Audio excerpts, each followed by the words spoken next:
ഒട്ടകത്തിന്റെ മുട്ടുപോലെ. ഒട്ടകത്തിന്റെ മുട്ടുകൾ കണ്ടിട്ടുള്ളവരുണ്ടല്ലോ, അല്ലെങ്കിൽ പടമെങ്കിലും നമുക്കറിയാമല്ലോ.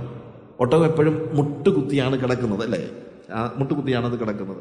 അപ്പൊ അതുകൊണ്ട് അതിന്റെ മുട്ടുകൾ അങ്ങ് തഴമ്പ് പിടിച്ച് വളരെ കട്ടിയുള്ള തഴമ്പുകളാണ്. ഇതുപോലെയുള്ള തഴമ്പുള്ള ഒരു വ്യക്തിയായിരുന്നു ആര്? യാക്കോബ് അപ്പോസ്തലൻ. അതുകൊണ്ട് അദ്ദേഹത്തെ വിളിച്ചിരുന്നത് ക്യാമൽനി എന്നാണ്. അദ്ദേഹത്തിന്റെ നിക്നെയിം ആയിരുന്നു.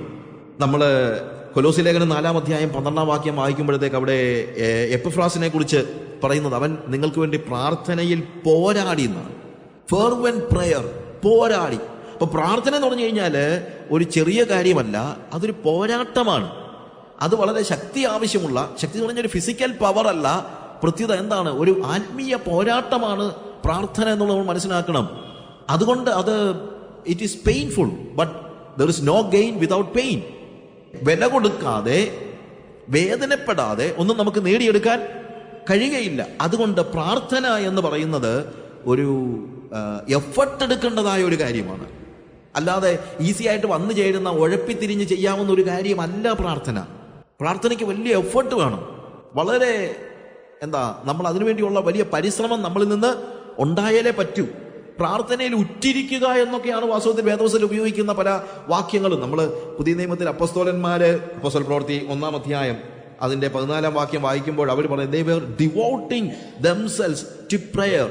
അവര് യേശു കർത്താവ് ലൂക്കോസിന്റെ സുവിശേഷം 24-ാം അധ്യായത്തിന്റെ 49-ാം വാക്യത്തിൽ പറഞ്ഞു, എന്നോട് കേട്ട പിതാവിന്റെ വാഗ്ദത്തത്താൽ നിങ്ങൾ ശക്തി ധരിക്കുവോളം നിങ്ങൾ നഗരത്തിൽ തന്നെ പാർക്കുവിൻ, അല്ലെങ്കിൽ വെയിറ്റ് ഇൻ ദ സിറ്റി.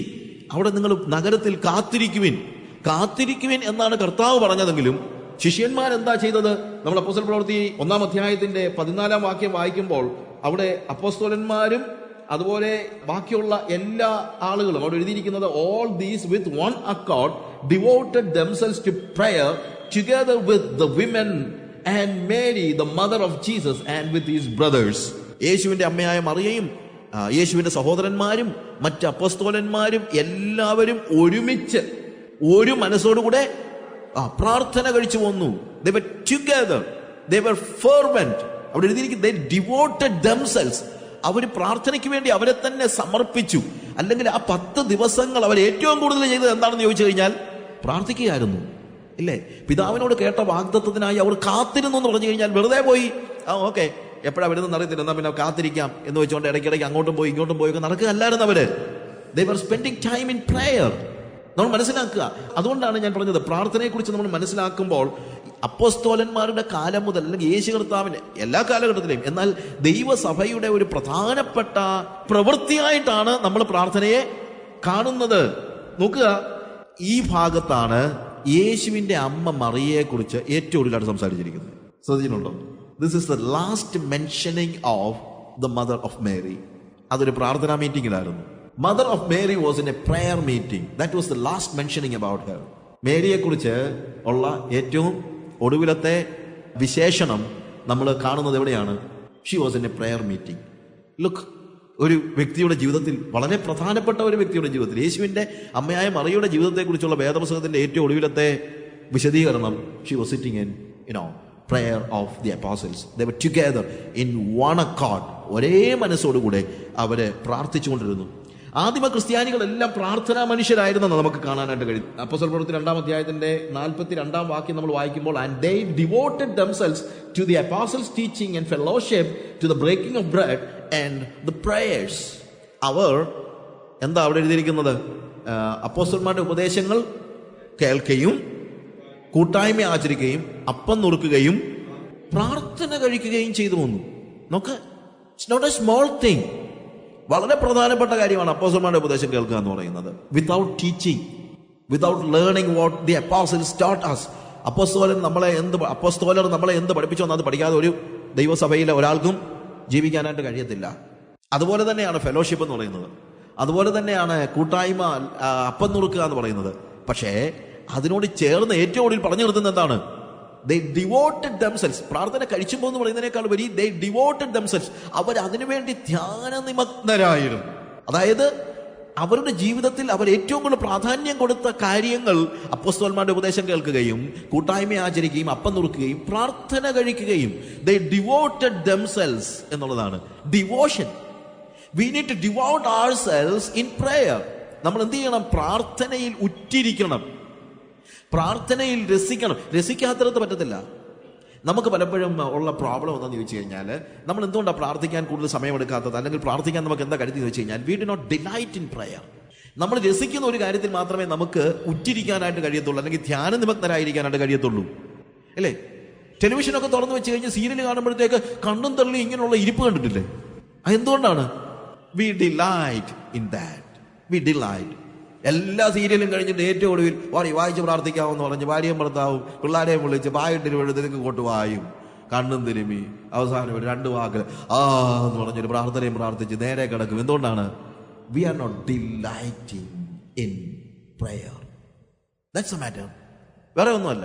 അപ്പൊ അതുകൊണ്ട് ഡിവോട്ട് ചെയ്യണമെങ്കിൽ എന്ത് വേണം? ഡിലൈറ്റ്മെന്റ് ഉണ്ടാകണം. I need to delight in prayer. ഞാൻ പ്രാർത്ഥനയിൽ രസിക്കുന്നവനാണെങ്കിലേ എനിക്ക് എന്ത് ചെയ്യാൻ കഴിയുള്ളൂ? പ്രാർത്ഥനയിൽ ഉറ്റിരിക്കാനായിട്ട് കഴിയത്തുള്ളൂ.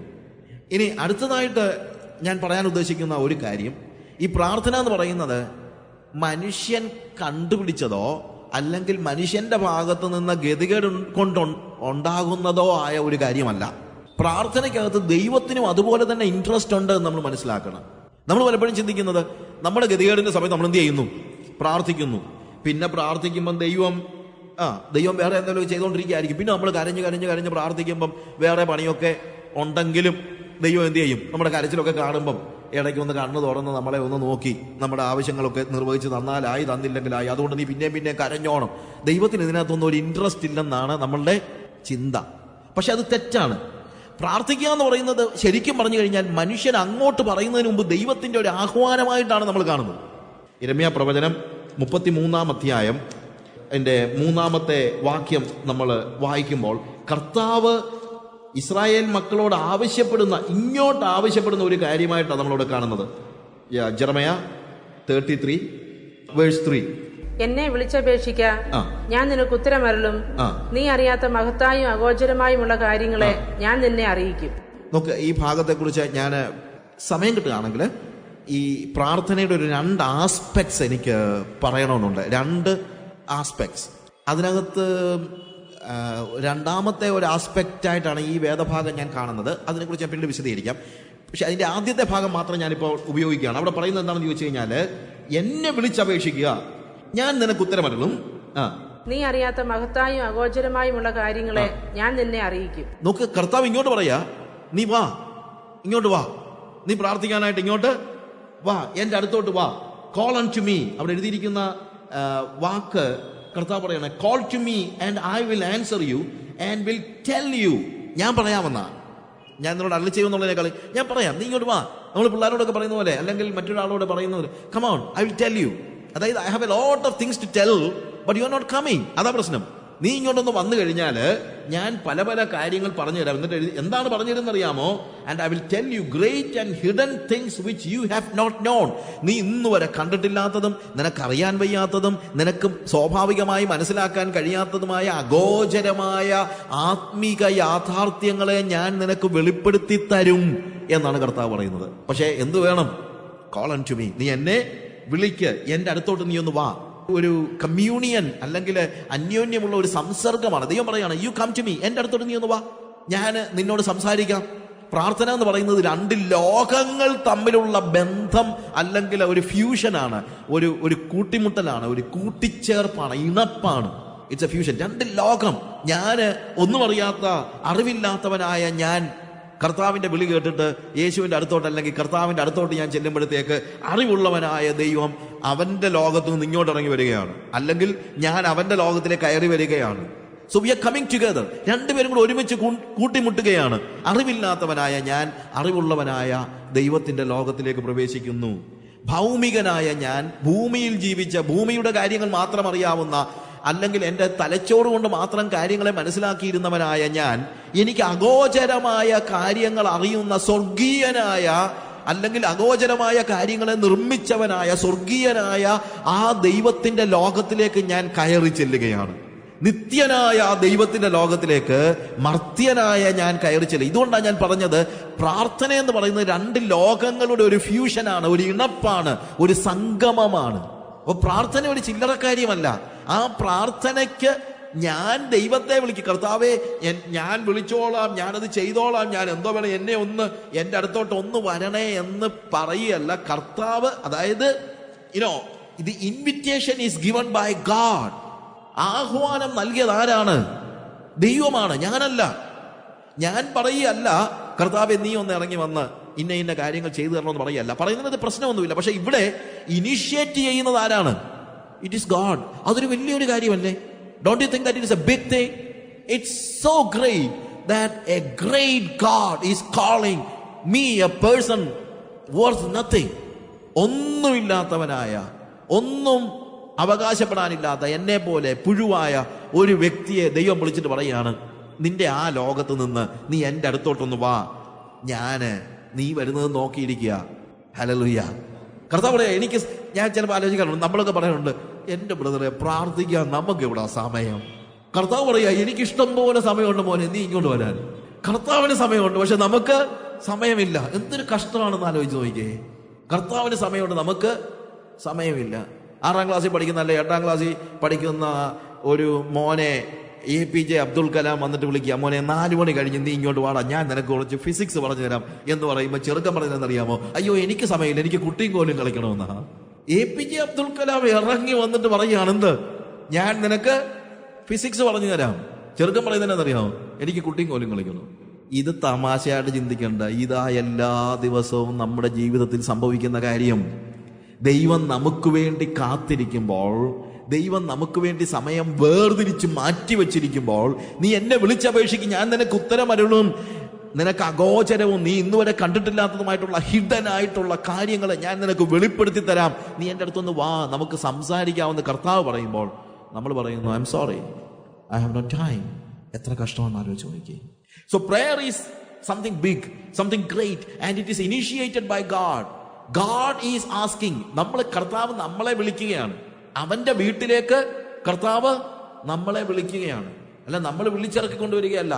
നമ്മൾ അവന്റെ അതിഥിയായിട്ട് ചെന്ന് അവന്റെ വിശാലമായ ആ ലോകമെല്ലാം കാണാനായിട്ട് കർത്താവ് വിളിക്കുന്നതായ ഒരു കാര്യം. Prayer is an invitation to experience and explore the boundlessness of God. ദൈവത്തിന്റെ അതിർത്തിയില്ലായ്മയെ, അല്ലെങ്കിൽ ദൈവത്തിന്റെ ആ വിശാലതയെ എക്സ്പ്ലോർ ചെയ്യാനായിട്ട്, ദൈവത്തിന്റെ ആഴങ്ങളെ ആരായാനായിട്ട്, ദൈവത്തിന്റെ ഏറ്റവും ആഴത്തിലുള്ള സത്യങ്ങളെ മനസ്സിലാക്കാനായിട്ടുള്ള ദൈവത്തിന്റെ ആഹ്വാനമാണ് പ്രാർത്ഥന. പക്ഷെ നമ്മൾ പല സമയത്തും അത് സീരിയസ് ആയിട്ട് എടുക്കുന്നില്ല. We are not serious about God. We are not serious about eternal things. We are not serious about the hidden and marvelous things that God wants us to know. നമ്മൾ അറിയേണ്ടതായ കാര്യങ്ങളെ മനസ്സിലാക്കാനായിട്ട് ദൈവം നമ്മളെ വിളിക്കുമ്പോൾ we are not serious about it. That's something very bad and sad. See, in prayer, I stand here and touch there. ഞാൻ ഇവിടെ നിന്നുകൊണ്ട് അവിടെ സ്പർശിക്കുന്നതാണ് പ്രാർത്ഥന. എൻ്റെ കാല് ഭൂമിയിലായിരിക്കും, പക്ഷെ എൻ്റെ കൈകൾ സ്പർശിക്കുന്നത് സ്വർഗത്തിലാണ്. That is prayer. Hallelujah. Prayer is I'm standing here and touching there. And prayer is I'm standing now and I am effectively touching the then. നമ്മൾ ഇവിടെ നിന്നുകൊണ്ട് വരാൻ പോകുന്ന കാര്യങ്ങളെ സ്പർശിക്കുന്നതാണ് and effectively touching. എന്താ, വെറുതെ ഒന്ന് തൊട്ടുപോവുകയല്ല.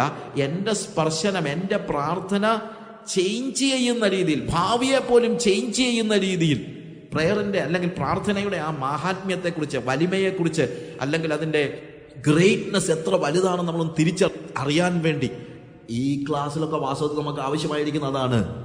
What is prayer and how great God has given us the privilege to pray and enter into his world. അവന്റെ ലോകത്തിലേക്ക് പ്രവേശിക്കാൻ ദൈവം തന്നിരിക്കുന്ന ആ സാഹചര്യത്തെ ഒന്ന് മനസ്സിലാക്കാൻ വേണ്ടിയുള്ള ഒരു സമയം എന്ന നിലയിൽ നമ്മൾ ഇതിനെ കണ്ടാൽ മതി. ഞാൻ ഈ ദൃശ്യ ലോകത്ത് നിന്നുകൊണ്ട് അദൃശ്യമായ ദൈവത്തിന്റെ ലോകത്തിലേക്ക് പ്രവേശിക്കുന്നത്.